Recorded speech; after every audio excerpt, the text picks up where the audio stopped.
নমস্কাৰ। এই মুহূৰ্তত লৈ আহিছোঁ অসমবাসী ৰাইজৰ কাৰণে সন্ধিয়াৰ কেইবাটাও বিগ ব্ৰেকিং নিউজ। আজি হৈছে 13 ফেব্ৰুৱাৰী। ৰাজ্যৰ কোটি কোটি জনসাধাৰণৰ বাবে আহি গ'ল ডাঙৰ খবৰ। 20 ফেব্ৰুৱাৰীত ৰাজ্যৰ লাখ লাখ মহিলাৰ একাউণ্টত সোমাব 8,000 কোটি টকা। আপুনি এই টকা ল'বলৈ সাজুনে? কৰিব লাগিব বিশেষ দুটা কাম। আজি জুবিন গাৰ্গৰ কাণ্ডৰ গোচৰৰ শুনানি। যিকোনো মুহূৰ্তত গ্ৰেপ্তাৰ হ'ব পাৰে গৌৰৱ গগৈ।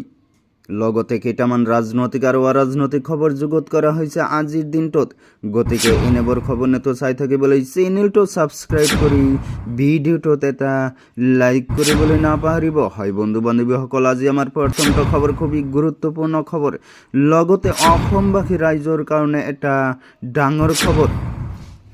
লাখ লাখ অৰুণোদয় হিতাধিকাৰীৰ বাবে ডাঙৰ খবৰ। প্ৰতিগৰাকী মহিলাৰ একাউণ্টত সোমাব 8,000 কোটি টকা। কিন্তু ধন লাভৰ বাবে কৰিব লাগিব দুটা বিশেষ কাম। প্ৰথমে শীঘ্ৰেই আপোনাৰ একাউণ্টৰ সৈতে আধাৰ কাৰ্ড লিংক কৰিব লাগিব। আধাৰ কাৰ্ড লিংক হৈছে নে নাই সেয়া নিশ্চিত কৰিব লাগিব।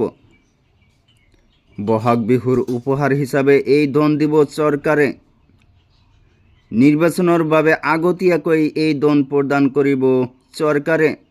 প্ৰতিগৰাকী অৰুণোদয় হিতাধিকাৰীয়ে লাভ কৰিব 8,000 কোটি টকা। তাৰপিছত জনাই আছোঁ আমাৰ দ্বিতীয়টো খবৰ, খুবেই গুৰুত্বপূৰ্ণ খবৰ। লগতে অসমবাসী ৰাইজৰ কাৰণে এটা ডাঙৰ খবৰ। আজি জুবিন গাৰ্গৰ কাণ্ডৰ গোচৰৰ শুনানি। ভাৰ্চুৱেলি অনুষ্ঠিত হ'ব শুনানিৰ প্ৰক্ৰিয়া। 6 অভিযুক্তৰ বিৰুদ্ধে চাৰ্জ ফ্ৰেম কৰিব আদালতে। পূৰ্বৰ শুনানিত নাকচ হৈছিল 3 অভিযুক্তৰ জামিন। ইতিমধ্যে অমৃত প্ৰভাৰ বিৰুদ্ধে কৰা হৈছিল চাৰ্জ ফ্ৰেম। 16 ফেব্ৰুৱাৰীত হ'ব কেইবাখনো আবেদনৰ শুনানি।